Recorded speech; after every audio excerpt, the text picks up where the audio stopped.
ഈശോം ശിഹായിക്ക് സ്തുതിയായിരിക്കട്ടെ. Space channel വചന വിചിന്തന വേദിയിലേക്ക് ഏവർക്കും സ്വാഗതം.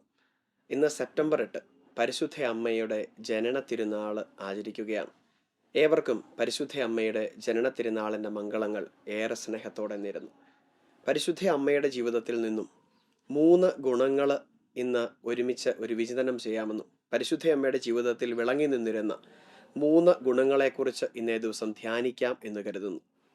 ഏറ്റവും ആദ്യമായി പരിശുദ്ധ അമ്മയിൽ വിളങ്ങി നിന്ന ഒരു പുണ്യമെന്ന് പറയുന്നത് അവൾ ദൈവഹിതത്തിന് സമ്മതം മൂളി എന്നതാണ്.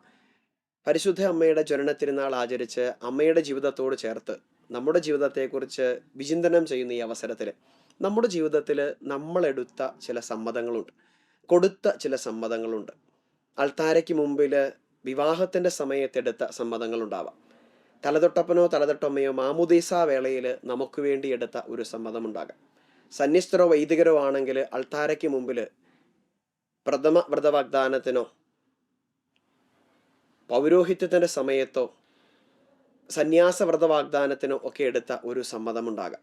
ആ സമ്മതങ്ങളെക്കുറിച്ചൊക്കെ നമുക്കിന്നൊന്ന് ഓർത്തെടുക്കാം. പരിശുദ്ധ അമ്മയുടെ ജീവിതം പറഞ്ഞു തരുന്നത് ദൈവഹിതത്തിന് മുൻപിലെടുക്കുന്ന സമ്മതങ്ങൾ അവ നിറവേറ്റാനുള്ള കൃപ ദൈവം തരുമെന്നതാണ്. ഒരു യഹൂദ പെൺകുട്ടിയെ സംബന്ധിച്ച് സാധ്യതമായിരുന്ന ഒരു സമ്മതമല്ല അവൾ നൽകിയത്. എന്നാൽ അസാധാരണമാംവിധം ആ സമ്മതത്തെ പൂർത്തീകരിക്കാനുള്ള കൃപ പരിശുദ്ധ അമ്മയ്ക്ക് തമ്പുരാൻ നൽകി.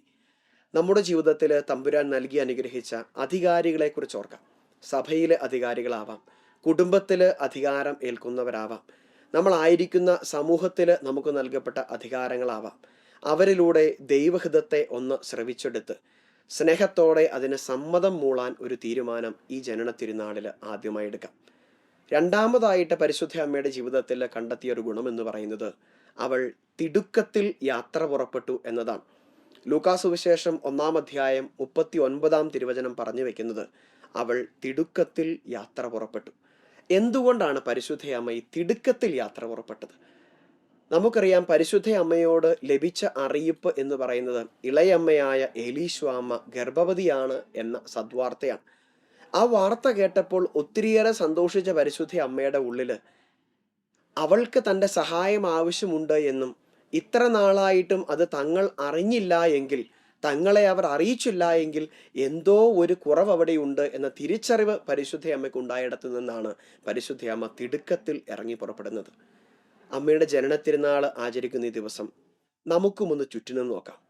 നമ്മളൊന്ന് ഓടിയെത്താൻ ഒരു വാക്ക് കൊണ്ടോ സാമീപ്യം കൊണ്ടോ സ്നേഹസ്പർശം കൊണ്ടോ തമ്പുരാന്റെ സ്നേഹമൊന്ന് പകർന്നു ലഭിക്കുവാൻ ഒരാശ്വാസത്തിന് വേണ്ടിയൊക്കെ ആഗ്രഹിക്കുന്ന ഒത്തിരിയേറെ പേര് നമ്മുടെ ചുറ്റിലുമുണ്ടാവാം. ചിലപ്പോൾ നമ്മുടെ ഒപ്പം താമസിക്കുന്നവരാവാം. ജീവിത പങ്കാളിയോ മക്കളോ മാതാപിതാക്കളോ സഹോദരങ്ങളോ സുഹൃത്തുക്കളോ ബന്ധുമിത്രാദികളോ ആവാം.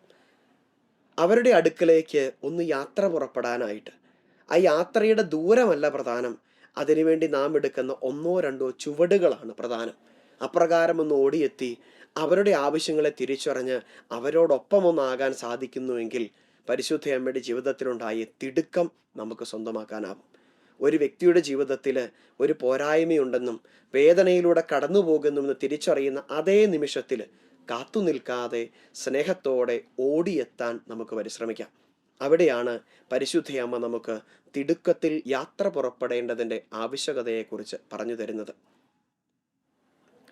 മൂന്നാമതായിട്ട് പരിശുദ്ധ അമ്മയുടെ ജീവിതത്തിൽ നാം കാണുന്ന ഗുണമെന്ന് പറയുന്നത് അവൾ കുറവുകൾ കണ്ടെത്തി എന്നതാണ്. നമ്മുടെ എല്ലാം ജീവിതത്തിൽ നാം അനുഭവിക്കുന്ന ഒരു വലിയ നൊമ്പരം എന്നത് ഒത്തിരിയേറെ കുറ്റങ്ങളും കുറവുകളും നമ്മൾ കാണുന്നെന്നുള്ളതാണ്. കാണുന്നെന്ന് മാത്രമല്ല, അത് പറയുന്നു എന്നതും വല്ലാത്തൊരു വേദനയാണ്. വിശുദ്ധിക്ക് വേണ്ടി തമ്പുരാനോട് ചേർന്ന് ജീവിക്കാനൊക്കെ ആഗ്രഹിക്കുന്ന നിമിഷത്തിൽ ഈ നാവിനെ നിയന്ത്രിക്കാൻ, ഈ കുറ്റം പറയുന്നതിനെ, കുറ്റം കണ്ടെത്തുന്നതിനെയൊക്കെ നിയന്ത്രിക്കാൻ സാധിക്കാതെ പോകുന്നതിൻ്റെ നൊമ്പരങ്ങൾ ഒത്തിരിയേറെ വ്യക്തികൾ പങ്കുവെച്ച് കേട്ടിട്ടുണ്ട്. എന്നാൽ പരിശുദ്ധ അമ്മ നമുക്ക് പറഞ്ഞു തരുന്ന കാര്യമുണ്ട്, കുറവ് കണ്ടെത്തുന്നത് ഒരു ദൈവ നിയോഗമാണ് എന്നത്. കാനായിലെ കല്യാണ വിരുന്നിൽ ആ അമ്മയ്ക്ക് കണ്ടെത്തുവാൻ എത്രയേറെ കാര്യങ്ങളുണ്ടായിരുന്നു. എങ്കിലും അതിനപ്പുറത്ത് അവളുടെ കണ്ണിലുടക്കിയത് ആ കുടുംബത്തിൻ്റെ ഒരു കുറവായിരുന്നു.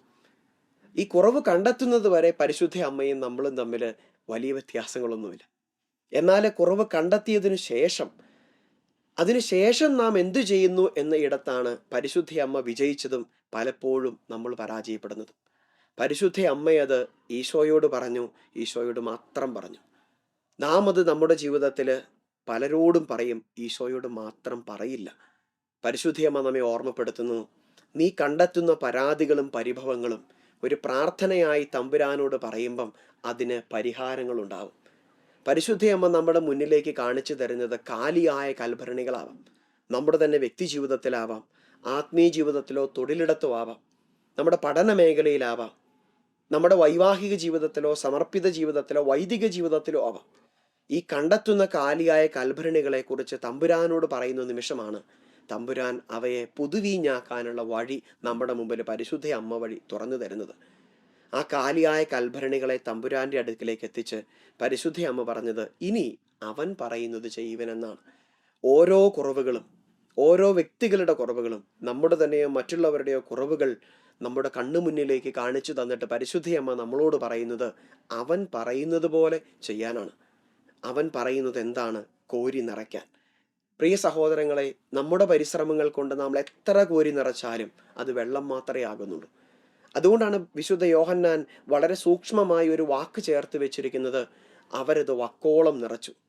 താൻ പാതി ദൈവം പാതി എന്നൊക്കെ പറയുന്ന അന്ധവിശ്വാസങ്ങളിൽ മുഴുകി ജീവിക്കാനുള്ളതല്ല ക്രൈസ്തവ ജീവിതം. മറിച്ച് നമ്മളാലാവും വിധം നമ്മുടെ കഴിവിൻ്റെ പരമാവധി to the brim, till the brim, maximum നാം നിറച്ചു കഴിയുമ്പോഴാണ്, അതെങ്കിലും അത് വെള്ളം മാത്രമേ ആകുന്നുള്ളൂ എന്ന യാഥാർത്ഥ്യം നാം തിരിച്ചറിയണം. അപ്രകാരം നമ്മുടെ കഴിവിൻ്റെ പരമാവധി നാം ചെയ്തു നൽകുമ്പോൾ നമുക്ക് വേണ്ടിയും സഭയ്ക്ക് വേണ്ടിയും മറ്റുള്ളവർക്ക് വേണ്ടിയും സമൂഹത്തിന് വേണ്ടിയും ചെയ്തു നൽകുന്നിടത്താണ് തമ്പുരാൻ്റെ ഇടപെടലുകൾ സംഭവിക്കുന്നത്. ആ ജലത്തിലേക്ക് അവൻ്റെ മുഖം പതിയുമ്പം, അവൻ്റെ കരം ചേരുമ്പം സാധാരണമായ ആ വെള്ളം അസാധാരണമാംവിധം മധുരമുള്ള വീഞ്ഞായി മാറുന്നു. പരിശുദ്ധ അമ്മയുടെ ജനന തിരുനാൾ ആഘോഷിക്കുന്ന ഈ ദിവസം ഈ 3 നിയോഗങ്ങളെ നമുക്ക് നമ്മുടെ ഹൃദയത്തോടൊന്ന് ചേർത്ത് വയ്ക്കാം. ദൈവഹിതത്തിന് സമ്മതം മൂളാൻ, തിടുക്കത്തിൽ ഇറങ്ങി പുറപ്പെടാൻ, അതുപോലെ കണ്ടെത്തുന്ന കുറവുകളും പോരായ്മകളും പരിശുദ്ധ അമ്മയുടെ വിമല ഹൃദയത്തിൻ്റെ മധ്യസ്ഥം വഴി തമ്പുരാന്റെ തിരുഹൃദയത്തിനോട്, ദിവികാരുണ്യ ഹൃദയത്തോട് സ്നേഹപൂർവ്വം പ്രണയപൂർവ്വം മന്ത്രിക്കാൻ. അങ്ങനെയാകുമ്പം നമ്മുടെ ജീവിതവും നമ്മുടെ ജന്മവും പരിശുദ്ധ അമ്മയുടെ ജന്മം പോലെ ഈ ലോകത്തിൽ ആഘോഷിക്കപ്പെടുവാനും തലമുറകൾ ഓർത്തിരിക്കുവാനും കാരണമായി മാറും. പരിശുദ്ധ അമ്മയുടെ ജനനത്തിരുനാളിൻ്റെ മംഗളങ്ങൾ ഏറെ സ്നേഹത്തോടെ നേർന്നുകൊണ്ടും അമ്മയുടെ സ്നേഹവും അമ്മയുടെ മാതൃസ്നേഹവും അനുദിന ജീവിതത്തിൽ എന്നെന്നും അനുഭവിക്കാനും അപ്രകാരം തമ്പുരാനിലോട് കൂടുതൽ കൂടുതൽ അടുക്കുവാനുള്ള കൃപ ഏവർക്കും ലഭിക്കുന്നതിന് വേണ്ടി പ്രാർത്ഥിച്ചുകൊണ്ട് നിർത്തുന്നു. പിതാവിൻ്റെയും പുത്രൻ്റെയും പരിശുദ്ധാത്മാവിൻ്റെയും നാമത്തിൽ ആമേൻ.